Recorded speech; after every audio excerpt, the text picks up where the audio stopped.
Hoy también se sumó Estela. Ya la clase está prácticamente completa. Gracias a todos y a todas. Esteban ahí nos avisa que ya estamos en vivo, así que muchas gracias. Bueno, seguimos con la Semana de las Ciencias Sociales en nuestra Universidad Nacional Arturo Jaureche, una actividad organizada por el Consejo Latinoamericano de Ciencias Sociales, por el Consejo de Decanos y Decanas de Facultades de Ciencias Sociales y Humanidades del país. Y en nuestra materia, organizaciones de la sociedad civil y movimientos sociales, en la licenciatura de Trabajo Social. Todos los miércoles venimos encontrándonos mediante plataformas virtuales. Hemos hecho hace poquito algunas experiencias presenciales. Y en el día de hoy, 27 de octubre, hemos invitado a Luis Arranz, que es el autor de este libro, No nos han vencido 45 años del golpe. Así que Luis, en primer lugar, agradecerte que hayas accedido a nuestra invitación. Agradecerle también a Walter Bosicio, quien coordina el programa de Derechos Humanos de nuestra universidad, ya que la temática a la cual nos convoca el libro de Luis está íntegramente relacionada con el programa de Derechos Humanos, y a mis estudiantes que están acá una vez más, que están soportando el calor y que prepararon una serie de preguntas a partir de algunos de los textos, de los artículos que el libro compilado por Luis contiene, a 45 años del golpe. Y aparte, Luis, te invitábamos porque el libro se llama No nos han vencido y pareciera que fueras integrante de la materia, que estuvieras dando clases hace 6 años acá con nosotros. Porque la idea de organizaciones de la sociedad civil y movimientos sociales para dar en quinto año de trabajo social, también fue pensada desde un lugar que recuperemos las luchas de nuestros pueblos, ya que en principio el título de la materia puede invitar a analizar a los movimientos sociales a partir del siglo XXI y toda la contradinámica al neoliberalismo, a la globalización, lo cual no está mal, lo cual valoramos, lo cual resaltamos, lo cual vemos ejemplos de América Latina y de Argentina particularmente, pero qué sé yo, vicio de historiador, de cierto germen así peronista que uno tiene encima, que tratamos de tender puentes entre las luchas de los pueblos y hemos llegado a analizar desde el movimiento anarquista de principio del siglo XX, pasando por el 17 de octubre del 45, por el Cordobazo, llegando a los movimientos políticos armados de los 70, a la resistencia de los 90, y cuando le preguntamos a los estudiantes en las primeras entregas de qué les gustaría hablar, de qué ejemplos les gustaría que viésemos. Y mucha de la respuesta fue Madres de Plaza de Mayo, la cuestión de género, la relación con el Estado, los pueblos originarios. Por eso, en tu libro hemos elegido algunos de los artículos para que compartamos. Los prólogos del libro también que vos nos sugeriste, uno escrito por ti, otro por la compañera María Zucarrat. En este sentido, el libro nos invita a reflexionar por qué no nos han vencido, que es lo que vos planteás en la tapa del libro. Y justamente pues también aquí las estudiantes y los estudiantes te van a explicar por qué pensamos que estás dando la materia desde hace 6 años. Así que bueno, te invitamos a dar unas palabras antes que Walter también nos cuente del programa de Derechos Humanos y agradecerle también a él que nos esté acompañando. Bueno, muchísimas gracias, Mariano, y también aprovecho para saludar a todos y a todas por esta invitación. Para mí es un honor, un gusto, un privilegio estar este rato conversando con ustedes. Mariano es una persona a la que admiro mucho, que nos hemos encontrado en el IUMA cuando a mí me tocaba coordinar la carrera de comunicación y él era uno de los docentes de una materia que era muy importante porque justamente abordaba el trabajo territorial, digamos, para formar comunicadores, periodistas que tuvieran un desarrollo en el territorio. Y bueno, y después tuvimos la casualidad, nos cruzó otra vez nuestros destinos laborales este último tiempo, así que estuvimos, yo tuve la suerte de poder compartir y aprender un montón de cosas con él en ENACOM, y bueno, así que no tengo dudas que seguramente el futuro nos deparará nuevas aventuras y escenarios. Y esta admiración también se hace extensible a Walter por todo su laburo, por todo su compromiso, qué lujo que se da la UNAG de tener un programa de derechos humanos en el cual esté Walter, porque eso ya garantiza un umbral de de laburo y de sistematización que me parece sumamente importante.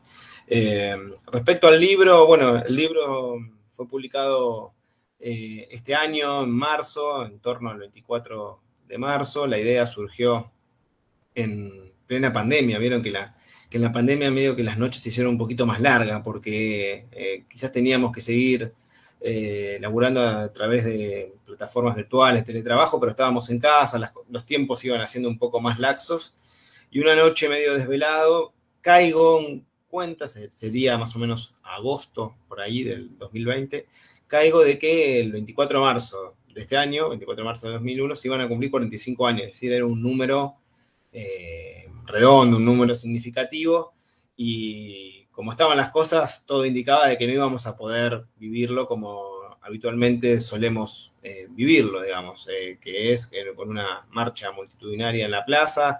Eso se veía muy lejano.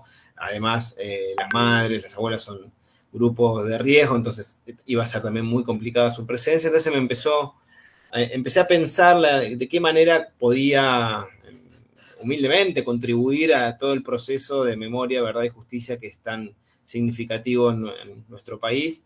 Y entonces, bueno, empecé a pensar y se me ocurrió esta idea de convocar a diversos autores a que escribieran algún texto referido a sus campos de laburo, de investigación, de trabajo.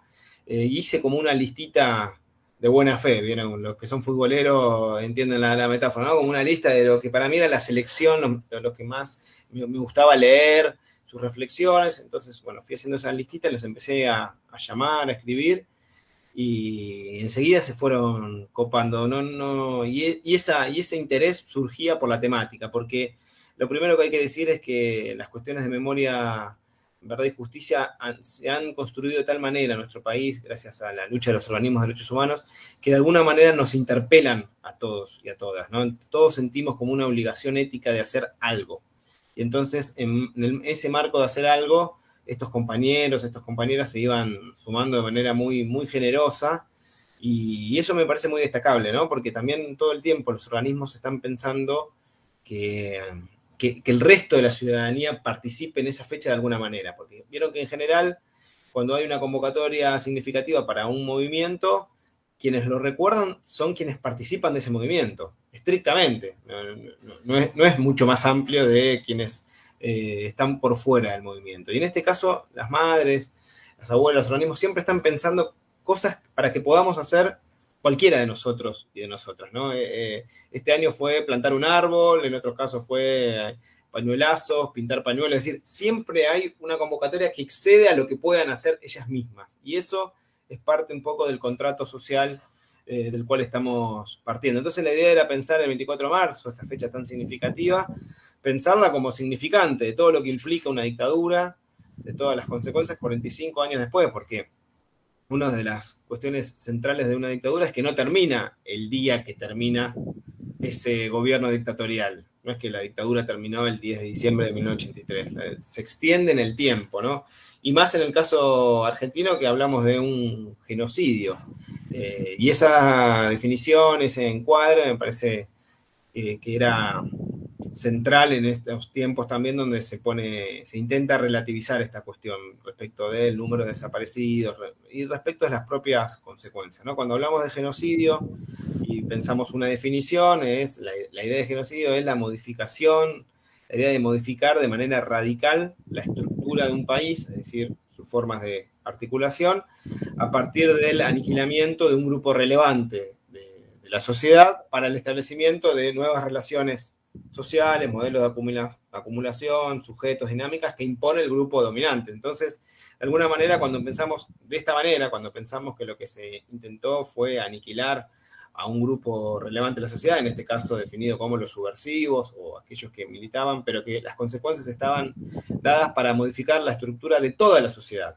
Entonces, a veces, incluso me parece que es pertinente repetir esta categoría de genocidio, tenerla en claro, que el propósito de la dictadura era modificar a toda la sociedad. Pues muchas veces, incluso hasta desde sectores compañeros, bien pensantes, se dice, no, la dictadura estuvo dirigida a un grupo a los que querían cambiar las cosas. No solo a ellos, digamos, ellos fue quienes sufrieron la violencia en primer grado, pero eso estaba irradiado al resto de la sociedad. Y la dictadura lo decía claramente en su propia autodenominación, ¿no? Proceso de reorganización nacional. Estaba claro los objetivos, modificar la estructura social. Y si uno mira cualquier dato respecto, bueno, esto Walter lo ha trabajado muchísimo, respecto de cómo se modificó la estructura social, el reparto de la distribución del ingreso entre trabajadores y el sector del capital, la participación de los trabajadores en la ganancia, las formas de organización social. Hay un antes y un después de la dictadura, ¿no? Claro. Y eso está manifestado claramente en los 30.000 desaparecidos y desaparecidas y en un saldo que llega hasta nuestros días en esas cuestiones, ¿no? Sí, nosotros justo en la materia hay un texto que aquí las chicas no me van a dejar mentir, de Rinesi, que nos plantea justamente cómo la sociedad argentina dejó de ser heterogénea por arriba y homogénea por abajo, justamente para hacer lo contrario, ¿no? Heterogéneos por abajo y muy homogéneos por arriba, y esas son las luchas que venimos emprendiendo cotidianamente. Bueno, y de eso se trata la materia, de analizar los símbolos, la perdurabilidad de las luchas, las estrategias, la visibilidad, la concientización, y qué mejor ejemplo que nuestros organismos de derechos humanos, nuestras madres, abuelas, hijos. Así que en ese sentido, Walter, seguro que gracias por estar acá acompañándonos en nuestra aula virtual hoy de movimientos sociales, pero ya pronto te vamos a invitar seguramente el año que viene a que compartas algún espacio físico con la materia, pero agradecerte que estés aquí, y si nos querés contar acerca del programa de Derechos Humanos de la UNAG, o también, y dialogar con Luis y su libro, este es tu espacio. Muchas gracias por estar. Bueno, muchas gracias, Mariano. La verdad que también un honor poder participar acá de este encuentro, de este espacio de desarrollo de la materia, y lo mismo compartir acá con Luis, ¿no? Luis, autor y compilador de todas estas intervenciones claves para pensar el tiempo que nos toca, la historia reciente, ¿no? Y como decíamos, en este año que tiene una fecha como particular, ¿no? 45 años de inicio de esa última dictadura que algunos llaman cívico-militar o militar corporativa concentrada o cívico-militar, pero claramente genocida, ¿no? Y esa es una marca, digamos, clave para pensar todo este periodo y las consecuencias de ese genocidio que llegan hasta la actualidad.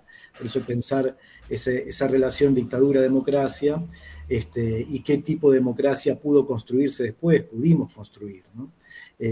Así que muchas cosas para pensar. El programa, muy breve de derechos humanos que hemos construido en la universidad ya hace algunos años, es un programa que tiene que ver con desarrollar líneas de investigación y trabajos también de vinculación territorial, extensión, y muchos, digamos, de los aportes y contribuciones que hacemos también los volcamos en el ejercicio docente, en las distintas materias donde estamos. Así que es un programa activo, que es transversal a toda la universidad, que anida, digamos, en el Instituto de Sociales, y por eso también la importancia, digamos, de esta Semana de la Ciencia en Sociales UNAG y con estas instituciones de las distintas universidades públicas nacionales que construimos, ¿no? Este espacio de la educación universitaria, pensándola siempre en clave de derecho, ¿no? El derecho a la educación superior y el derecho a la educación universitaria como tema clave.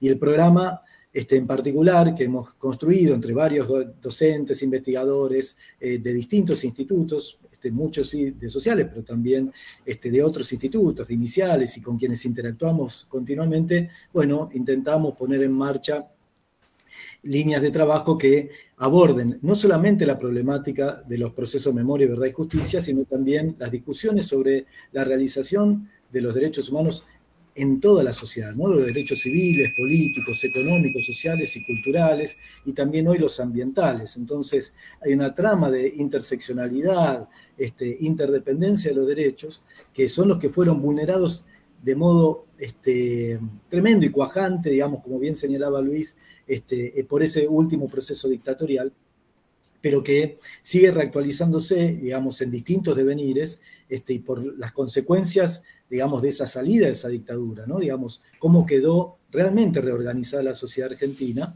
en un contexto también mundial y global diferente, ¿no?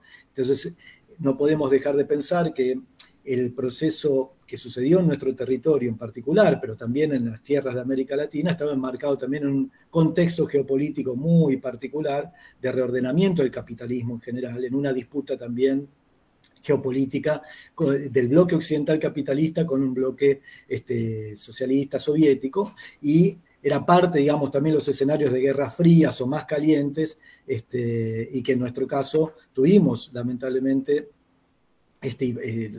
la tragedia y el padecimiento, digamos, de estas confrontaciones, ¿no?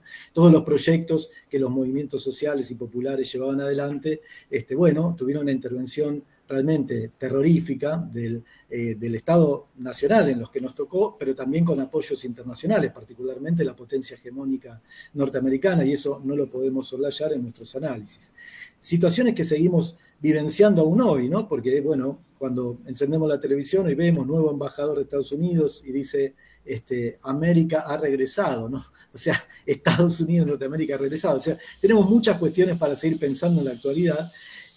Y la verdad que también el día de hoy es un día muy especial, porque también recordamos la figura de un expresidente que ha sido clave en la historia reciente para la consolidación del proceso, ¿no?, de memoria, verdad y justicia y la realización de los derechos humanos en el intento de virar hacia otro lugar, ¿no?, este modelo de neoliberalismo inaugurado sobre todo en esa década de los 70 y que ha tenido distintas oleadas, ¿no?, esa última dictadura, pero la posterior de los años 90 y la más reciente que hemos padecido también entre el 2015 y 2019, de la cual estamos intentando salir en un contexto de pandemia que nos ha trabado, digamos, no solamente a nosotros en nuestro país, sino también el juego de las relaciones mundiales, internacionales, ¿no? Pero, digamos, hoy recordamos, y ahora mientras estamos acá, también hay movimientos sociales juntándose en un estadio para conmemorar, ¿no?, la partida de Néstor Kirchner, ¿no?, que realmente junto a su compañera, digamos, llevaron a cabo un proceso, ¿no?, de viraje con estas líneas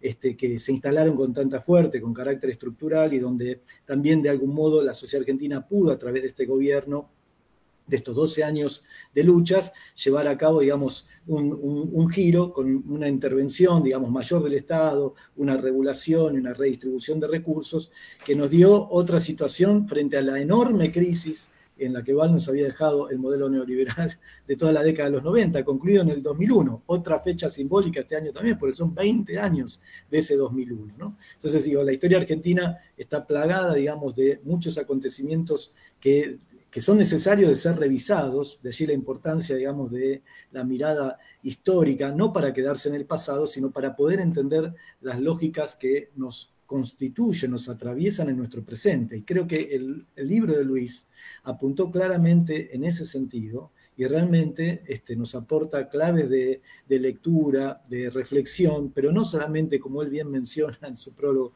de mera reflexión pasiva, sino una reflexión activa, ligada a una filosofía de la praxis, ¿no?, de la transformación activa. Es una mirada de compromiso político, es una mirada que nosotros podemos pensar desde la ciencia y las universidades, no como mera contemplación, sino de un conocimiento orientado a la transformación social, ¿no?, comprometido. Y me parece que también esta materia, en el diagrama curricular, ¿no?, de las y les trabajadores sociales, es clave, ¿no?, digamos, también para pensar estas acciones de reflexión e intervención concreta en la sociedad. Así que, bueno, más que agradecido también por esta invitación. Ahora, si quieren, después podemos, digo, para hacer circular un poco la palabra, digamos, retomar algunas líneas. La verdad que marqué algunas pastillitas y núcleos de ideas, sobre todo algunas intervenciones, tanto de tu prólogo, Luis, como del prólogo de María, pero sobre todo también ese texto que nos acercaste de Eve, que bueno, como, ¿no?, referente central de la creación de esta organización, del Madre de Plaza de Mayo, que no es una organización, es un movimiento, y como ella dice, es un movimiento y organismo político, ¿no?, de transformación social pleno. Así que hay muchísimas ideas para pensar allí, tanto como para pensar estos esquemas de dominación contemporáneas, ¿no?, a través de algunas lecturas de múltiples áreas, ¿no?, la política, la cultural, la económica. Y entonces ahí tenemos un montón de entradas y hay un montón de intelectuales, autores y militantes comprometidos con una historia viva y de transformación del país que vale la pena rescatar, y que vos, Luis, los trajiste acá en escena. Así que me parece que es un libro que nos acompaña no solamente este año, es un libro al cual podemos volver, ¿no?, es una fuente, digamos, para pensar el pasado reflexionar sobre el presente, hacerlo y, como vos bien señalás, imaginar futuros, ¿no? Sobre todo, darnos fuerza y decir, bueno, acá estamos, seguimos, y la verdad que el título que elegiste, ¿no? Que también son palabras siempre vivas de Eve, no nos han vencido, ¿no? Pero reconociendo también que estamos en un marco de disputa de sentido, de disputas políticas, de estrategia de dominación y de confrontación, ¿no? Y el conflicto es parte de la vida social. Así que, bueno, digamos, porque a veces construimos visiones idílicas o idealistas, también desde la propia academia, ¿no? La idea de unas visiones armónicas de la sociedad, el orden que no debe ser alterado, y justamente las reacciones de frustración enormes que sufren algunos sectores sociales cuando conciben, ¿no? Y representan que la sociedad y el orden debe ser armónico y equilibrado, cuando se encuentran con embates de otras posiciones, diferencias que a veces se tornan muy radicales para su propio sentir y paladar de percepciones, ¿no? Realmente reaccionan de un modo virulento, violento, construyendo lo que hoy podemos llamar discursos de odio, prácticas, ¿no? De negación del ejercicio vital del juego democrático, ¿no? Que implica el respeto por la otra, por el otro, la construcción, ¿no? De espacios de ampliación de libertad, de igualdad, ¿sí? Una ligada a la otra, y en ese camino de lo que en algún momento muchos soñaron, de fraternidad, o hoy diríamos de un modo más secularizado, por lo menos solidaridad. Cuestiones que no son fáciles de construir, son tareas permanentes, en el ejercicio de la indeterminación de la historia, que implica, ¿no? Muchas idas y venidas, por eso flujos de avance y de retrocesos, pero no nos han vencido, así que esa frase nos tiene que acompañar. Sí, también, gracias Walter, también estuvimos leyendo un material en el cuatrimestre que llamaba En el centro del ring, que tenía que ver con eso justamente. Es decir, si me preguntan qué modelo de país es la Argentina, yo le diré que todavía no está definido, y eso, lejos de ser malo, es algo bastante bueno, porque quiere decir que todavía los sectores populares estamos en el centro del ring dando pelea. A veces nos comemos unas cuantas piñas, pero invocamos algunas. Perdón por la metáfora con algo, un grado, no lo tiendan como violenta, sino pugilística. Ya que tanto ejemplo futbolero, algún ejemplo del boxeo no viene mal. Luis, a ver, nosotros elegimos algunos de los artículos.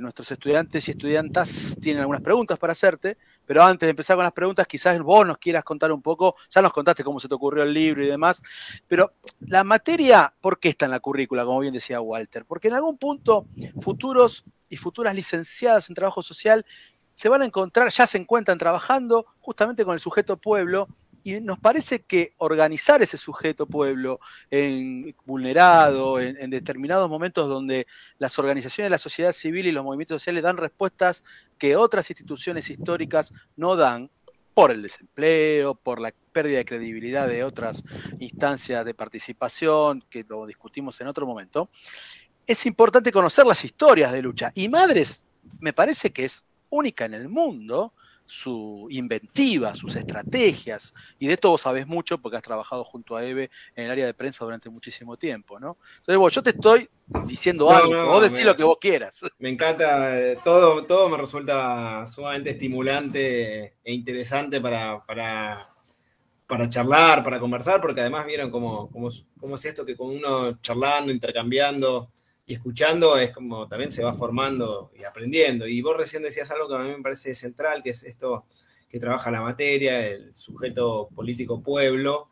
Y hay una cuestión que yo vengo pensando hace un tiempo, digamos, que es algo que me preocupa mucho, que es para mí lo que es el más sofisticado mecanismo de dominación que nos dejó la dictadura, que es la idea del consenso.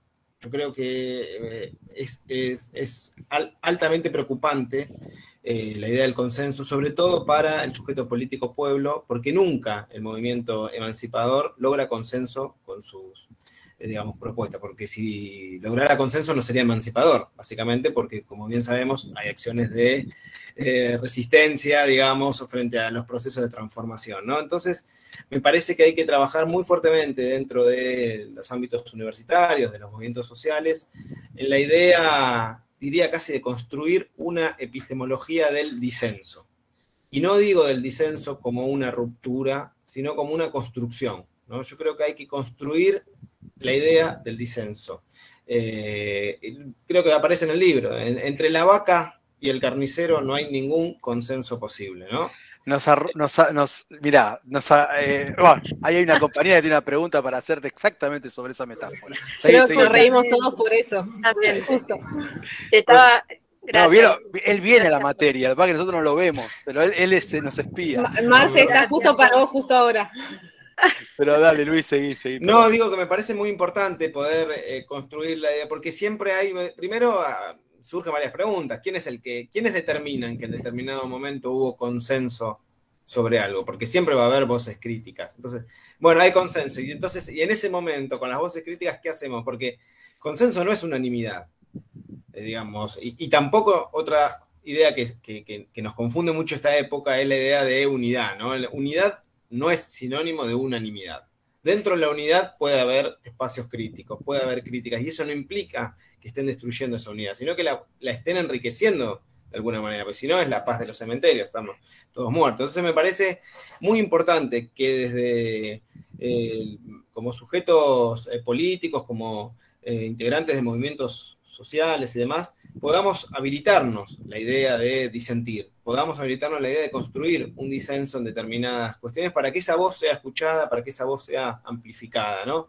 Yo no siempre me manifiesto muy en contra de esa frase que se suele decir en los medios de comunicación, es darle voz a los que no tienen voz. No, voz tienen todos. En todo caso, faltan micrófonos o faltan audífonos, digamos, ¿no? Entonces lo que hay que construir es una amplificación de esa voz. Y entonces me parece que estas voces que participan en el libro, que no fueron convocadas exclusivamente por sus conocimientos, sino sobre todo por su militancia, por poner el cuerpo, me parece que son muchas veces quienes nos permiten construir disensos. Y en ese sentido, a mi criterio, las madres, Eve, están a la cabeza todo el tiempo ensanchando el horizonte de lo posible, ¿no? Todo el tiempo de esto que dicen, no es posible que suceda tal cosa. Bueno, sucede. No es posible que hagan una marcha 24 horas ininterrumpidas, como son las marchas de la Resistencia, personas que cuando la empezaron ya tenían 70 años, ahora ni hablar, digo, y la hacen. Y la hacen. O sea, no es posible que 14 mujeres que surgen en el medio de un genocidio, del genocidio más feroz, sean hoy el movimiento emblemático de la lucha por los derechos humanos. Digamos, no parecía posible, no parecía verosímil, y fue, y es. Entonces me parece que eso también, como hijos de las madres, en cuanto a la época que nos toca transitar, me parece que es un legado que tenemos que reivindicar, ¿no? Porque también lo señalamos, me parece también en el libro, esta idea de que las madres nos vinculan todo el tiempo al pasado por la lucha de sus hijos, que son ese puente, nos vinculan al presente por su lucha actual, e increíblemente nos escriben el futuro, porque del futuro no sabemos absolutamente nada, no sabemos si verdaderamente mañana va a llover o no, por ejemplo, pero sí sabemos que cualquier jueves de cualquier año, a las 3:30 va a haber alguien en la Plaza de Mayo reivindicando a las 30.000 y a los 30.000. Así que me parece central, y eso fue producto no de un consenso, no había consenso para reivindicar esa lucha. Entonces me parece central que nos habilitemos eso como sujetos políticos.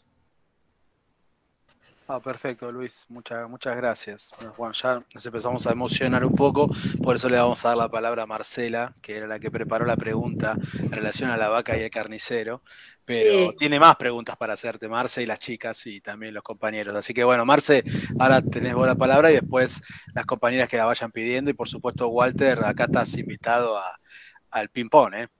Sí, antes que nada, bueno, agradecer a Luis y a Walter por la presencia, el tiempo. Muchas gracias. Sí, eso, una de las preguntas que yo había hecho, bueno, ¿por qué considerabas que había consenso? Cuando en realidad es todo lo contrario, ¿no? Entre la vaca y el carnicero. Eso es lo que yo... Pero bueno, hay muchas cosas fuertes, muchas marcas que nos ha dejado la dictadura, ¿no? Y toda esa cosa que persiste en el tiempo, me parece. Y que cuesta mucho superar todo eso. Pero las madres han hecho un trabajo, realmente les debemos, como se dice siempre, le debemos la democracia a ellas. Y entonces, yo quería preguntarte, ¿cuánto de dictadura aún persiste? ¿No? tanto en lo económico, en lo social, en esta justicia hegemónica, que muestra su poder en contra del pueblo, del sujeto pueblo en realidad, cuánto persiste todavía. Y yo pensaba, somos conscientes de dónde venimos, qué es lo que hicieron en ese momento, pero ¿cómo considerás que debemos seguir para seguir sembrando memoria, como siempre se dice, ¿no? Bueno, hasta ahí si no te voy a hacer muchas preguntas. Bueno, Marcela, muchísimas gracias por tus preguntas, tus inquietudes. A mí me parece que hay mucho de dictadura en nuestros días, justamente porque, digamos, el genocidio se extiende en el tiempo. La situación argentina fue en algún punto muy significativa, muy particular, muy singular, diría, ¿no? Respecto de otras dictaduras por esta dimensión del genocidio y por esta práctica de la desaparición forzada de personas, ¿no? Con lo que eso genera en el tiempo. Entonces, me parece que hay muchísimos espacios de nuestra vida cotidiana que están, digamos, marcados por esas huellas, pero que es una permanente tensión, ¿no? Porque a la vez, mientras decimos esto, decimos que hay un montón de dictadura, de genocidio en la justicia hegemónica, en que haya presos políticos, en que haya situación de hambre en un país que produce alimentos para alimentar 10 y 20 veces su población, pero al mismo tiempo Argentina es el único país del mundo que logró juzgar a sus genocidas, sentarlos en el banquillo, juzgarlos por tribunales ordinarios, digamos, muchas veces cantamos como a los nazis les va a pasar, a donde vayan los iremos a buscar. También podríamos cantar como en Argentina les va a pasar, a donde vayan los vamos a condenar, ¿no? Porque eso es un ejemplo que a veces nos cuesta en el fragor de lo cotidiano dimensionar, ¿no? Ese proceso de memoria, verdad y justicia que es, de alguna manera, parte de un contrato social que nos interpela, ¿no? Lo vimos muy claramente durante el macrismo, cuando la Corte Suprema intentó avanzar con el fallo del 2x1 y generó esa movilización pero tan contundente. Entonces, ahí me parece que la metáfora de la vaca y el carnicero opera como algo muy gráfico, digamos, porque nadie le consulta a la vaca qué es lo que quiere, digamos, respecto de su destino. Y eso es un ejemplo de muchas veces lo que sucede también con los sectores populares, ¿no? Que son invitados a un consenso del cual no participan, ¿no? Tienen que aceptar el consenso como algo dado, pero nunca son aceptados. Y, por ejemplo, si pensamos incluso hasta en sus métodos de lucha, digo, ¿no? Como para traernos al tiempo, cuando hablamos de los piquetes, ¿no? Que tiene como una lógica y un origen en interrumpir, digamos, cortar una parte del sistema de producción capitalista, que es la distribución, o sea, poder interrumpir cortando en las rutas, sobre todo cuando en su origen, en Cutralcó, Plaza Winkle, ¿no? Poder cortar esa distribución. Bueno, obviamente es algo que rompe ese consenso, que rompe esa idea de vida tranquila. Y sí, genera un caos. Pero últimamente, por ejemplo, para los medios de comunicación, los cortes son más un problema de tránsito que un problema social, ¿no? Siempre nos enteramos dónde está cortado, pero nunca por qué están cortando, ¿no? Es cierto. Y les pedimos a quienes están afuera del sistema que actúen dentro de él. Es medio, a veces, raro toda esta situación, ¿no? Y los invitamos a un consenso del cual nunca participan. Entonces me parece que habita mucho de la dictadura, pero que es, como decía también Walter, hay una disputa ahí permanente. Por eso me parece tan apropiada esa canción, esa consigna de No nos han vencido, que tomamos para el libro, porque implica que no está realizado ese plan del genocidio, ¿no? Esa idea de exterminar a un sector de la sociedad para modificar a toda al conjunto de la sociedad, no se pudo llevar a cabo de manera cabal porque no nos han vencido, justamente, porque estamos vivos. Seguramente, claro, no nos han vencido. No sé si, por ejemplo, Estela también nos mandó una pregunta. Gracias, Luz. Después Marce tiene más, dijo, y otras compañeras ahí también, Marisa, Nidia, si pueden interrumpir tranquilamente o quienes Tal vez es el escuchar, profe, perdón, y no interrumpir. Bueno, no, está bien. Ahí Nidia estaba pidiendo la palabra y Estela nos pregunta, porque nos mandó por escrito, si crees que sin las luchas del movimiento de mujeres compuestas por las madres y abuelas, el Estado podría haber logrado algo de todo lo que ellas consiguieron a través de su lucha, ¿no? En algún punto está relacionado con el texto de Dora Barrancos, de cómo las mujeres, entre lo doméstico y la plaza, también muestran una lucha feminista, que muchas veces pareciera como que el feminismo fuera, no tuviera nada que ver con las madres y las abuelas, no tuviera nada que ver con Eva Perón, ¿no? Siguiendo teniendo luchas, esta era una de las reflexiones que surgían. Bueno, le agradecemos a Estela que mandó un montón de preguntas que también vamos a ir compartiendo, mientras escuchamos a Nidia y a Marisa después también que tienen más, pero si Luis querés decir algo. Dale, sí, ¿Cómo fue lo de la convocatoria a Dora? Porque la verdad que me sorprendió cómo Dora en su artículo tiende puentes entre los feminismos, ¿no?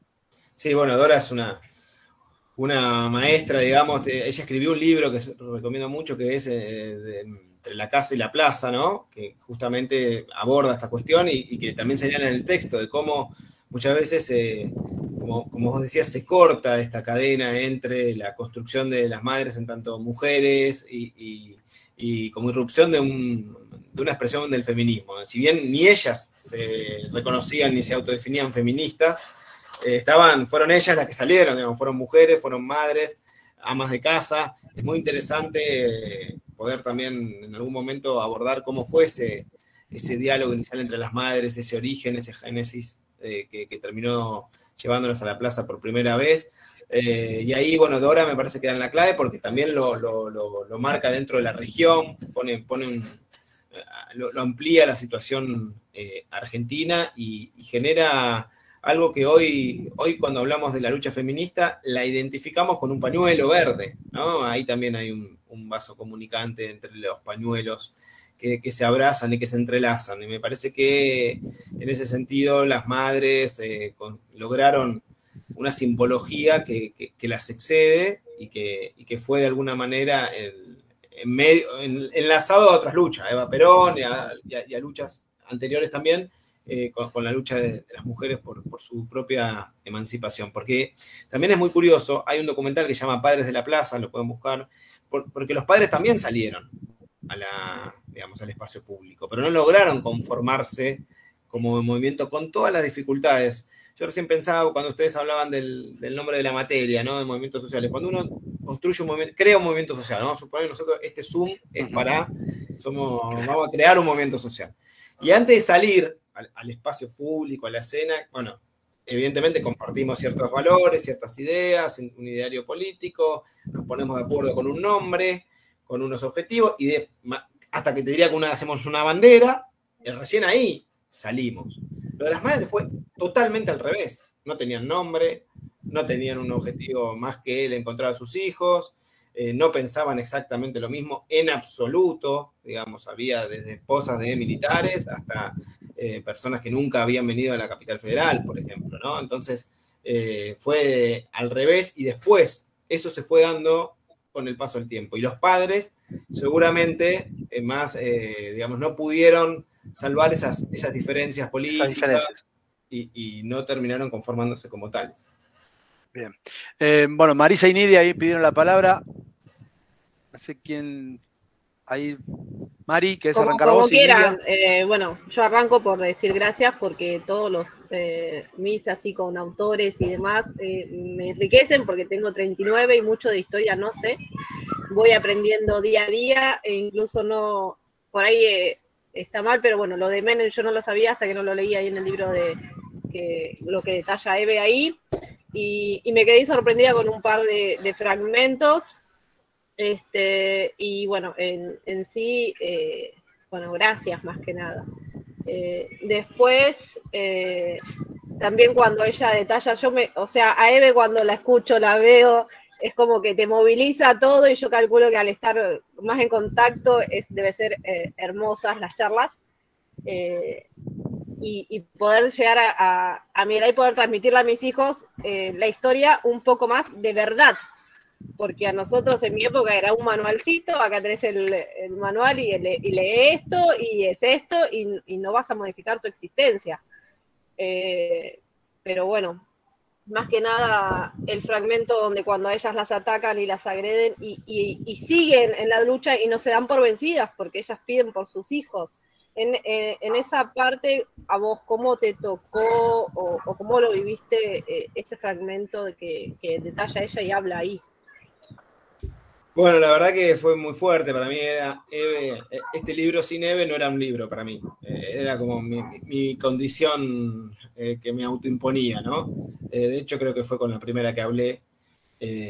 Tuve la suerte de trabajar muchísimos años, 12 años con las madres, digamos, estar a cargo del área de prensa y un aprendizaje, digamos. Cada día con las madres son, no sé, una semana de una vida normal porque son incansables.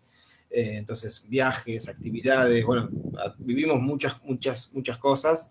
Sí, las charlas con Eve son absolutamente enriquecedoras, pero además las madres eligen muchas veces qué contar. Y ellas eligieron, al principio de su historia, no contar lo siniestro, porque lo siniestro espanta. Entonces hay muchas cosas que las madres nunca cuentan de manera pública, sobre lo que tuvieron que atravesar, sobre todo en el periodo de la dictadura. Esto de Menem, que bueno, lo conocía, yo diría que el 99% del país no conoce lo de Menem, porque los medios se encargaron de ocultarlo, porque las madres tampoco lo contaron mucho, esto de que Menem entraba tantas veces a la propia casa de las madres, ¿no? Pero, por ejemplo, una anécdota que Eve cuenta en privado, digamos, Eve nació en Ensenada, vive en La Plata. Cuando comenzó el movimiento, cuando fueron a la plaza por primera vez, había ido a Capital solo 2 veces en su vida, una persona muy pobre, y empieza a ir. Además, el grupo se crea como un grupo muy fuerte en La Plata, y después, que además marchaba todos los miércoles en la Plaza San Martín de La Plata, y después iban los jueves a Plaza de Mayo. O sea, hacían 2 marchas por semana, además de todas las actividades. Y Eve venía todos los días. Hasta que, después de muchos años, las madres compraron un departamento al lado de la Casa de las Madres para que ella se quede a dormir durante la semana y no tenga que ir y volver a La Plata.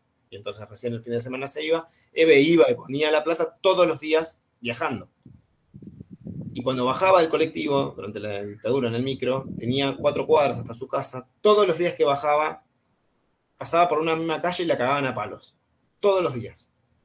Y ella decidía que igual tenía que ir por el mismo camino, que no tenía que cambiar, porque si cambiaba para evitar esquivarlos, lo sentía como una derrota. Entonces, imagínate que vos sabés que vas a bajar del colectivo y que te van a cagar a palos, te van a perseguir con un palo y te van a pegar, y que igual te bajás.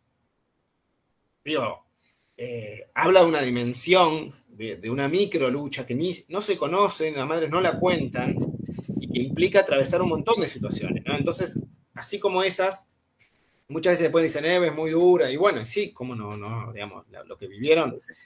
Y respecto al material, yo aprovecho porque me voy a olvidar, si entran al sitio de Madres, madres.org, las madres en plena pandemia decidieron poner todos los libros que están, muchos de los que escribieron, ellas promovieron, ponerlos gratis a disposición para descargar. Yo, por ejemplo, escribí con un grupo de compañeras, me tocó coordinarlo, estos libros, que son 2 tomos, que se llama, no lo ven porque tengo el fondo, se llama El mundo es un pañuelo, recompilan 2 tomos, los viajes que hicieron las madres al exterior. En este caso, solo abarcamos los primeros 20 años de lucha en 1000 páginas. Imagínense los que han viajado y tienen todo guardado, recopilado. Esto se puede bajar, estos libros, en PDF de manera gratuita en el sitio de las madres. Y sirve como material porque ahí están las anécdotas, las historias que vivieron cada uno de los viajes, desde el 77, que hicieron el primer viaje, hasta el 97 llega estos 2 tomos, ¿no? Los primeros 20 años. Y ahí hay de estas pequeñas microhistorias miles, trágicas, graciosas, bueno, de todo tipo, pero que son muy interesantes de leer. Ahí Sol te agradece la data y seguramente ya van a bajarse el PDF. Y bueno, Nidia, tenés la mano levantada ahí hace un rato, disculpa. Hola, gracias por participar de la clase, más que nada. Y bueno, yo a lo que quería primero, no sé, si es que diste mucho en la tecla, bueno, volviendo un poco a esto del nombre, del no nos han vencido, porque digamos, el momento creo que era único, era clave. ¿Por qué? Porque veníamos no solamente de la pandemia macrista, como le dicen, sino también de 2 años de pandemia epidemiológica que creo que nos generó como una especie de apatía, ¿no? Por ahí a esto de que se ha mencionado mucho, ¿no? El movimiento social se desarrolla en la calle, ¿no? Bueno, el tema de que los 2 últimos 24 no hayamos podido estar en la plaza, que era el momento en el cual, lo habíamos hablado nosotros en algunas clases, se unifican todas las organizaciones sociales, o sea, salvo, bueno, determinados partidos muy de derecha, pero todo lo que ronda a los sectores que reivindican, los sectores populares, estábamos en la plaza siempre, no importaba el palo si era peronista, si era comunista, si era trotskista, estábamos todos ahí. Y bueno, que hayas escrito este libro justamente, digamos, con este nombre del No nos han vencido, y también haciendo referencia a hoy que es el aniversario de la muerte de Néstor Kirchner, que es una de las principales personas que nos hizo volver a pensar en la política, volver a pensar la política como una herramienta de cambio estructural. Y a partir de, bueno, por ahí con esto de que mencionabas del consenso, y que por ahí a nosotros nos ha generado una disputa interna en relación a, bueno, hasta cuándo es el consenso, porque digamos que después del 2019 uno esperaba quizás un avance más pronunciado en relación a las políticas públicas, y a partir de la pandemia, suponemos que por la pandemia no se han llevado a cabo, creo que la mayoría pensamos en la medida que queríamos, no se han llevado a cabo.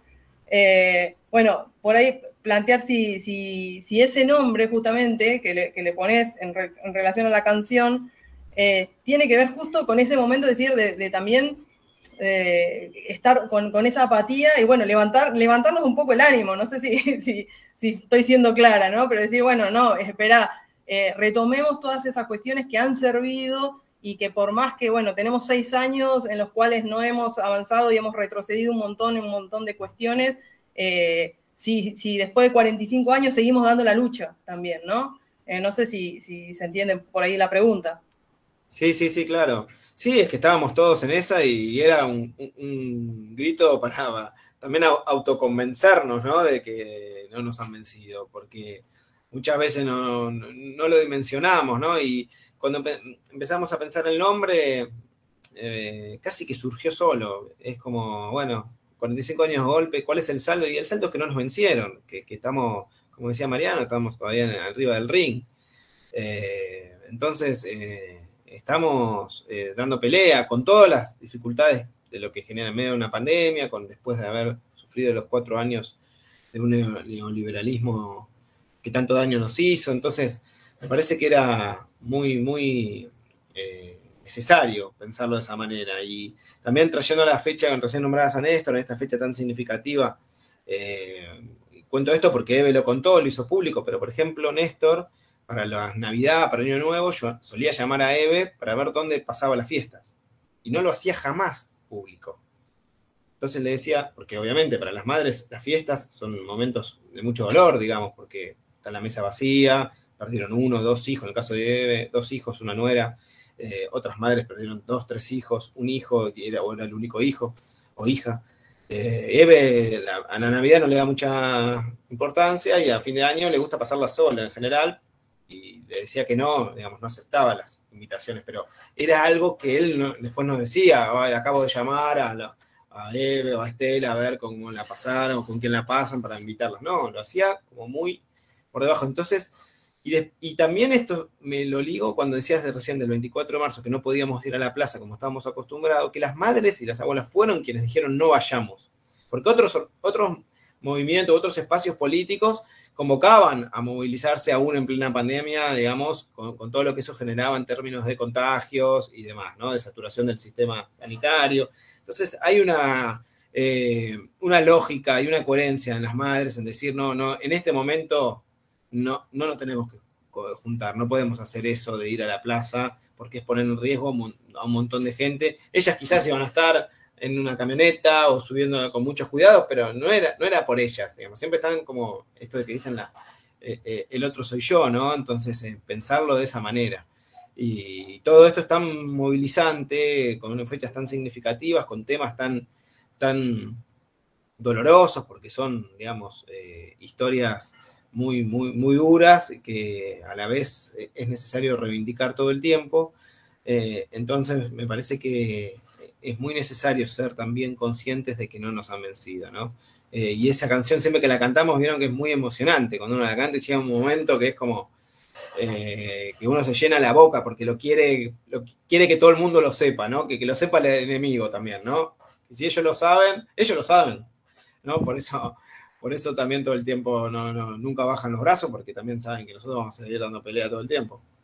Sabes que a mí, Agustina, te va a hacer 2 preguntas y también Gonza planteó una a través del chat. Así que, Agus, si estás por ahí. Sí, profe. Buenas tardes. Bueno, en primer lugar, agradecer por el espacio de intercambio, que está muy interesante. Y nada, iba a hacer 2 preguntitas que las anoté. La primera pregunta era, o sea, bueno, las madres y abuelas de Plaza de Mayo son un ícono, o por ahí fueron una luz de esperanza, digamos, en la historia más nefasta de Argentina. Y quería preguntar, o sea, ¿qué importancia tiene hoy este movimiento de derechos humanos, bueno, en Argentina y en el mundo?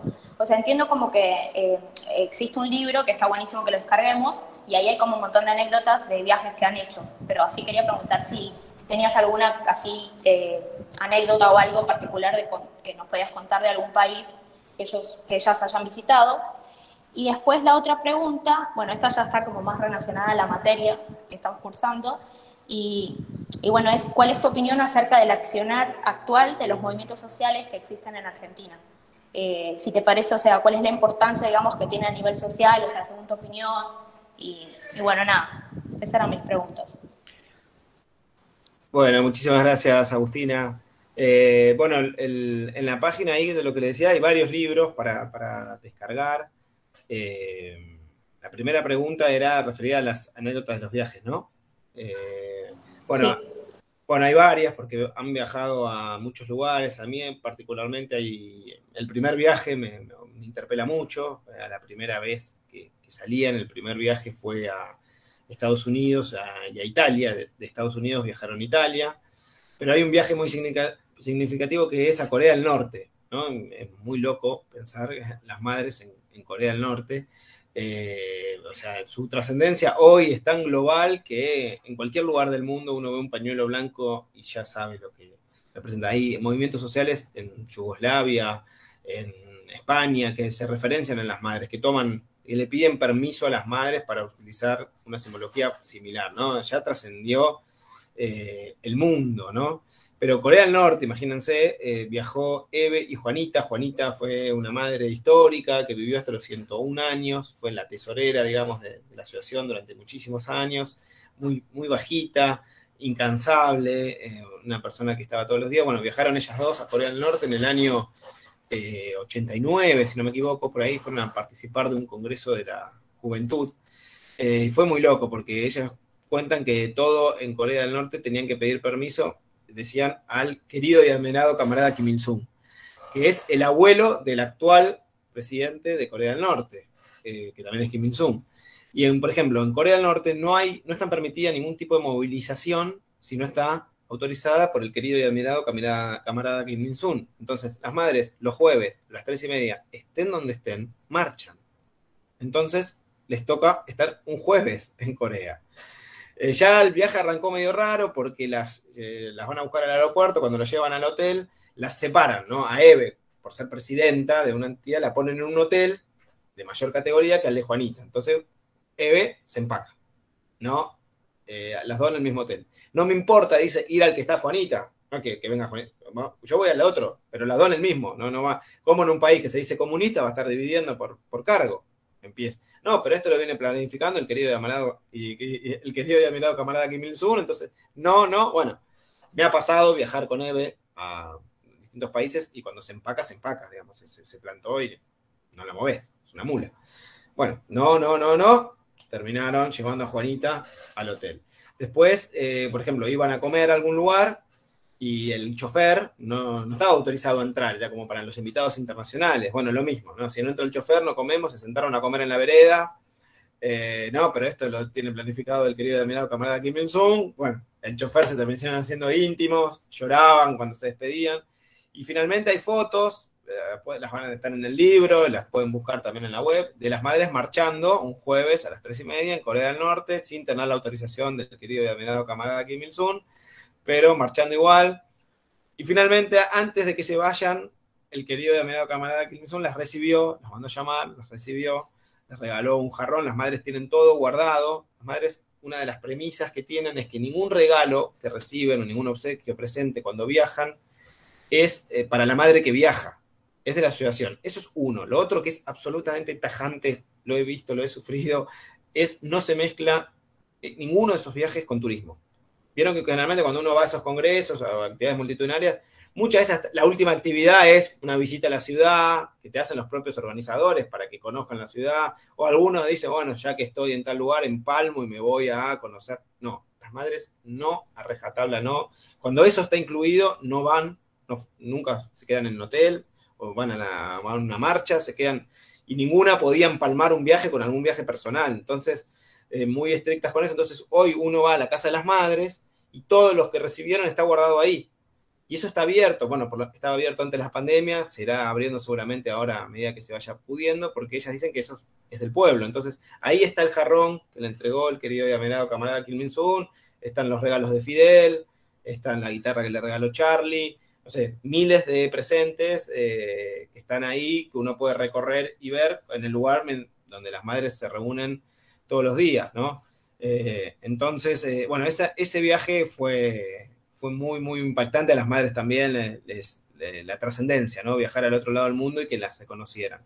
Y además lo que les impactó mucho en ese viaje es que Corea del Norte es una sociedad absolutamente militarizada. El ejército, los militares son parte constitutiva de la sociedad y están muy bien vistos porque desde muy chiquitos, desde casi de que terminan el jardín, los niños ya tienen instrucción militar, justamente para defenderse frente a los ataques, bueno, el conflicto con Corea del Sur, los ataques imperialistas, etcétera, ¿no? Y no podían entender en Corea del Norte cómo el propio ejército de un país había asesinado a sus propios ciudadanos. No lo concebían, no le entraba en la cabeza cuando las madres explicaban, no, nuestros hijos fueron desaparecidos por el ejército, por la marina. No había ahí traducción, ¿no? Vieron esas cosas que a veces pasa cuando no hay forma de decir las cosas.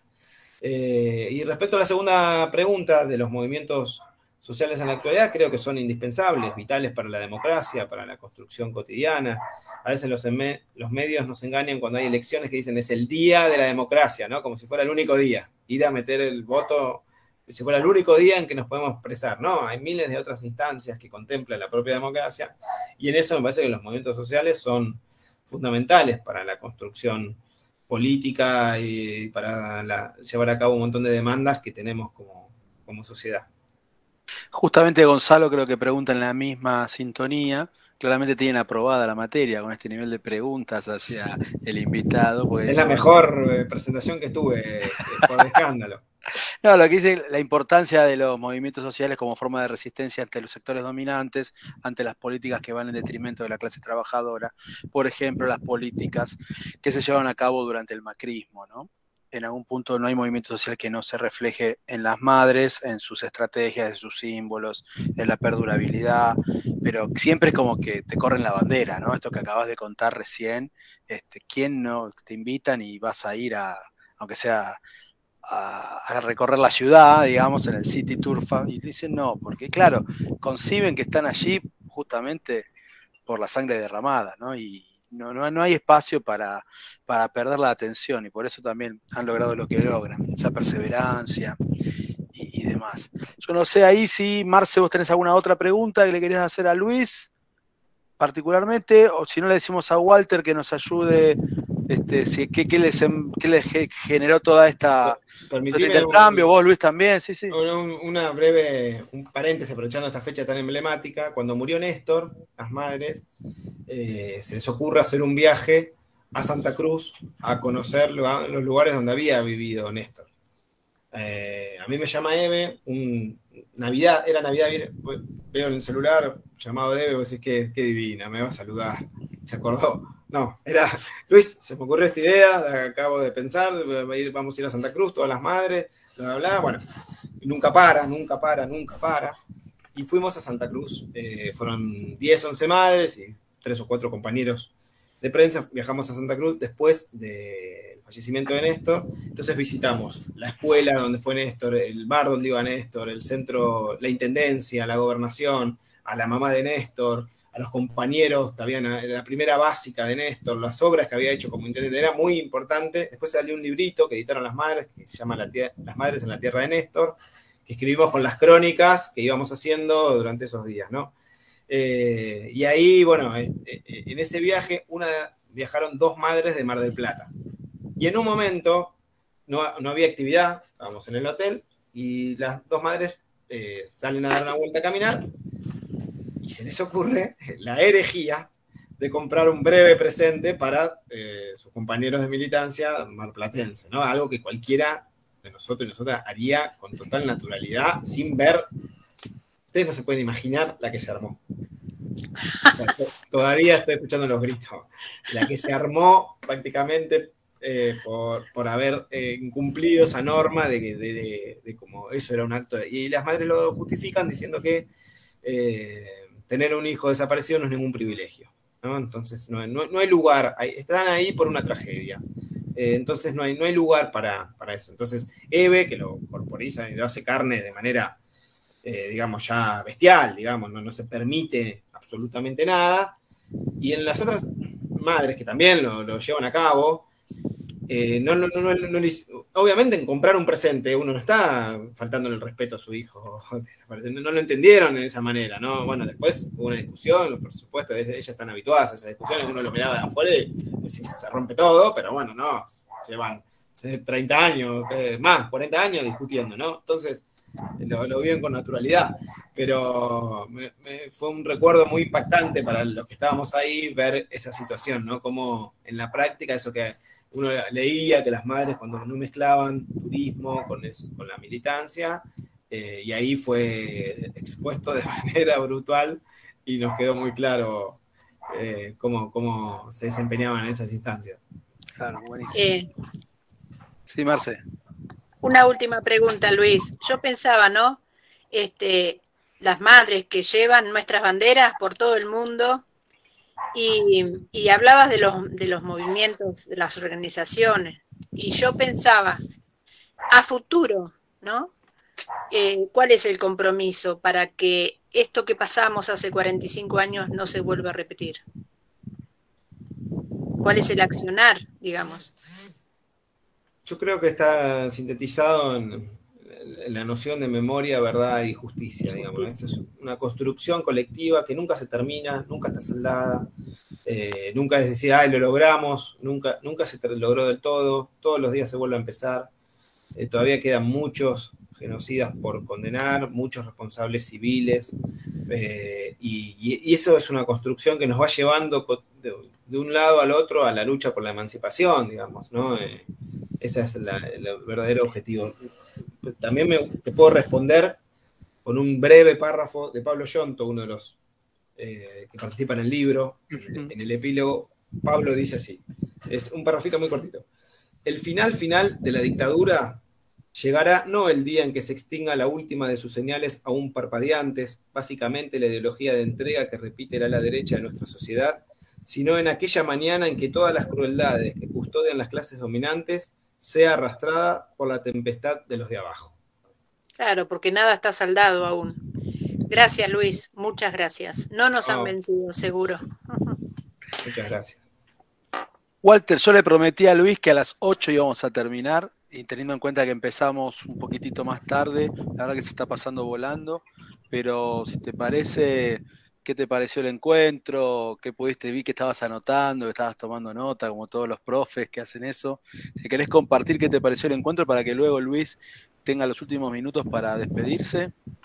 Sí, bueno, no, la verdad que, bueno, muy grato, muy lindo este encuentro, este intercambio, la verdad, con todos los aportes, miradas, preguntas ahí de los estudiantes, ¿no? La verdad que, bueno, en un vínculo de construcción colectiva, de un espacio de reflexión, vida y acción política transformadora, ¿no? La verdad que es un placer poder construir una universidad desde este lugar, ¿no?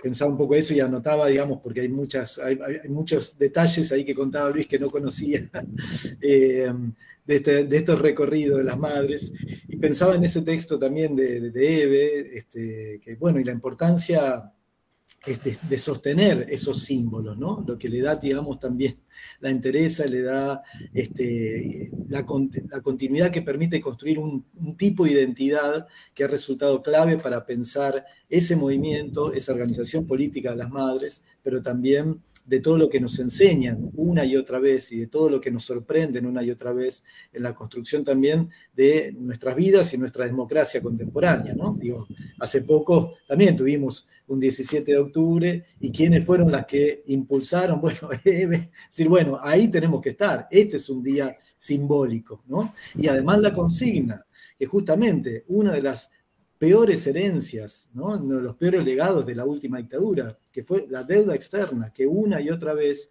obra como un mecanismo de sometimiento y dominación de nuestros pueblos, ¿no? Reactualizado en las distintas oleadas neoliberales, y que vuelve, digamos, a trabarse en la última gestión gubernamental y nos dejan, digamos, ahora a los sectores populares, digamos, sobre todo por la simetría de las capacidades que tenemos, ¿no? La carga de tener que hacernos cargo de esto, y la verdad que no corresponde, y esa lucha que marcan Eve y las madres nos vuelven a marcar el camino, ¿no? Entonces, están llenos de simbología política transformadora, emancipatoria. Ya de por sí, cuando Eve también cuenta cómo ese pañuelo de la maternidad individual pasa a ser puesta como, ¿no?, una maternidad ya colectiva, dejar los nombres de nuestros hijos de cada una, como ellos comentan, y pasar a ser el pañuelo de todos los hijos, ¿no? De todas y todos los hijos. La socialización de esa maternidad también implicó un salto, ¿no? Y una demostración de esa construcción colectiva.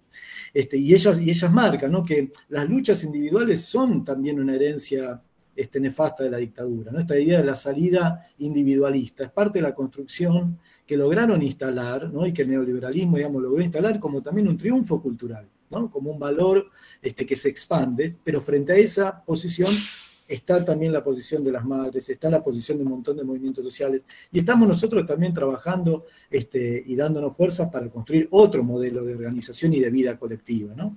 Entonces me parecía esto muy importante. Lamentablemente los registros que se amplificaron de modo enorme en tan solo 7 años de esa última dictadura genocida que transformó de cuajo la sociedad argentina, se siguieron ampliando, ¿no? Y hoy llegamos a tener entonces también problemas de enorme cantidad de pobreza e indigencia, y una asimetría en la construcción también de la distribución de la riqueza que produce nuestro país, pero también como parte de un sistema global de distribución hiperasimétrica y de enorme injusticia social, ¿no? Pero eso no quita, digamos, que por eso la lucha también de las madres, como ellas dicen, sigue activa, y como señala ahí el texto de Yonto, va a seguir activo el proceso de memoria, verdad y justicia hasta que no se acabe el último pobre, porque esa fue la lucha revolucionaria, ¿no? Digamos, y ese es el ejemplo que Eve dice también, me enseñaron nuestros hijos, ¿no? Cuando me decían, no, dar no es dar de lo que te sobra o de lo que tenés ahí, sino es de lo que vos estás teniendo como única situación, ¿no? Compartís todo lo que tenés. Esa enseñanza que Eve recuerda de lo que le decían sus hijos era parte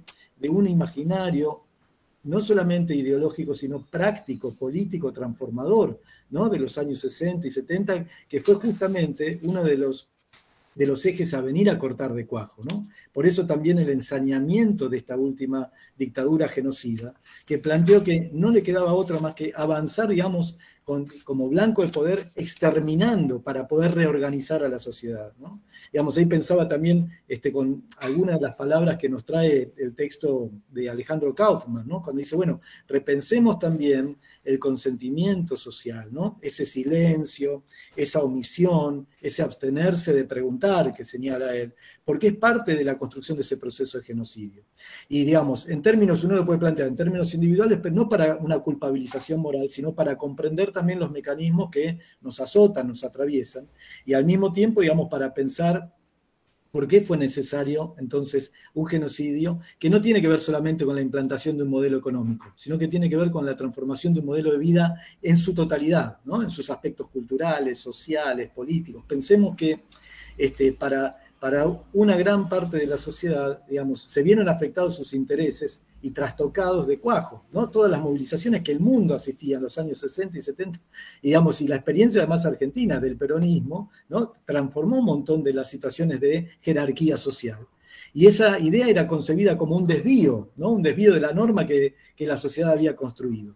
Y los sectores justamente más afectados son los que más sostuvieron, aquellos que se consideraban los fundadores de la patria, ¿no? No en vano vamos a ver al ejército y a la iglesia como dos sostenedores clave de toda esta estrategia, ¿sí? En la medida en que también se pensaba que habían sujetos sociales que ya no eran parte de esta sociedad. ¿Por qué? Porque eran ateos, o porque eran marxistas, porque sostenían otras ideologías, quedaban fuera de la vida en común, para su imaginario, ¿no? Y entonces, como también el propio Videla le ha confesado, ¿no? Le había confesado en una de las entrevistas a este periodista también, sociólogo televisivo, ¿se acuerdan? Seferino Reato, ¿no? La idea de la disposición final, de un rezago, ¿no? Una cosa que está de más en la sociedad. Entonces, justamente lo que obra en el proceso de genocidio es un proceso de deshumanización del otro. El otro ya pasa a ser una cosa, y como una cosa la dispongo, la extermino, la saco de encima, ¿no? Entonces, para poder comprender la profundidad de esa transformación y todo lo que eso generó también, ¿no? En términos de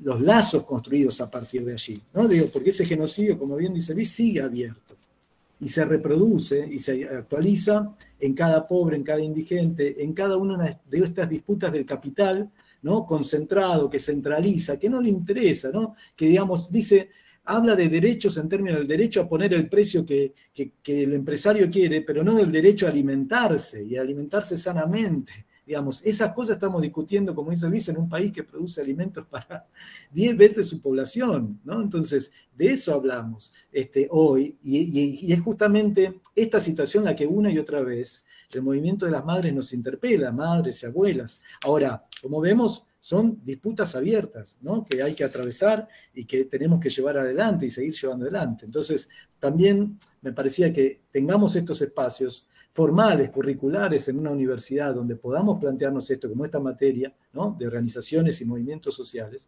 es clave, ¿sí? Para pensar la transformación de nuestro mundo hacia un horizonte democrático pleno, ¿no? Plural, con justicia social. Verdaderamente hay que apunte, digamos, a la construcción de igualdad, libertad y solidaridad, ¿no? Así que, bueno, muy agradecido, la verdad, por poder compartir este encuentro.